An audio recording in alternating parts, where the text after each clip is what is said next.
നമ്മൾ സത്യജിത്രയുടെ സിനിമകളുമായിട്ട് താരതമ്യപ്പെടുത്തുമ്പോൾ നമ്മുടെ ഈ കഥാപാത്ര ആവിഷ്കരണത്തിലും അതുപോലെ ക്യാരക്ടേഴ്സിനെ തിരഞ്ഞെടുക്കുന്ന കാര്യത്തിലുള്ള ഒരു സൂക്ഷ്മത ഉണ്ട്. അത് സത്യജിത്രയുടേതാണ്. കാരണം ഏത് ചെറിയ കഥാപാത്രത്തെ തിരഞ്ഞെടുക്കുമ്പോഴും സത്യജിത്ര അത്രയും ഇതായിട്ട് തിരഞ്ഞെടുക്കും. അല്ലാതെ കാഷ്വലായിട്ട് ഒരാളെ കൊണ്ടൊന്നും ഇല്ല ചെയ്യാറില്ല. ഞാൻ പലപ്പോഴും ശ്രദ്ധിച്ചിട്ടുണ്ട്. ഇത് ഒരു ഷോട്ടിൽ ബാക്കിൽ ചായ കുടിച്ചുകൊണ്ടിരിക്കുന്ന ഒരാളാണെങ്കിൽ പോലും അത് പുള്ളിന് മനസ്സിലുള്ള രൂപമായിരിക്കണം.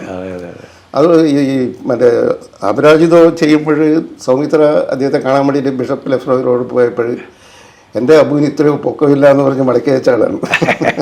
അല്ല, അത് ആ ഒരു ശ്രദ്ധ ഉണ്ടായിരുന്നു. അതെ അതെ അതെ സൂക്ഷ്മാംശത്തിലേക്ക് പ്രവേശിക്കുക എന്ന് പറയുന്നത് ഞാൻ പഠിച്ച റേയിൽ നിന്നാണ്. റേയിൽ നിന്ന് അത് ഇതിൻ്റെ ഡീറ്റെയിൽസാണ് അത് ഉണ്ടാക്കുന്നത്. ഡീറ്റെയിൽസിലാണ് വർക്ക് ചെയ്യുന്നത്. ഡീറ്റെയിൽസ് നമ്മുടെ വെറുതെ കാണിച്ചോണ്ടിരിക്കാനും പറ്റത്തില്ല. അത് ആനുഷികമായിട്ട് വന്നതുപോലെ വരണം. It should be organic development എന്ന് പറയുന്നത്. അതുകൊണ്ടാണ് റേ പറഞ്ഞത് എനിക്ക് തൊട്ട് പിന്നാലെയുള്ളത് അടൂർ ഗോപാലകൃഷ്ണനാണ്, അടൂർ ഗോപാലകൃഷ്ണൻ മാത്രമേ ഉള്ളൂ എന്ന് പറഞ്ഞു. അതൊരു വലിയ ബഹുമതിയാണ്. ഇത്രയും വലിയൊരു ഗ്രേറ്റ് മാസ്റ്റർ അങ്ങനെ പറയാം, മറ്റൊരു പേരും പറയാതെ. അത് ഞാൻ നേരത്തെ പറഞ്ഞ പോലെ ഈ BFIയുടെ അവാർഡ് അദ്ദേഹത്തിന് കിട്ടിയ ശേഷം കിട്ടുന്നു. ഏഷ്യയിൽ തന്നെ 3 പേർക്ക് കിട്ടിയുള്ളൂ. റേയും പിന്നെ ഒസുവിനെ കണ്ടെത്തിയത് ഈ അവാർഡ് അവർക്ക് കിട്ടിയ കൂടി. ആർക്കും അറിഞ്ഞൂടല്ലോ. അവർ കുറസവും മാത്രമേ ഉള്ളൂ. അതെ.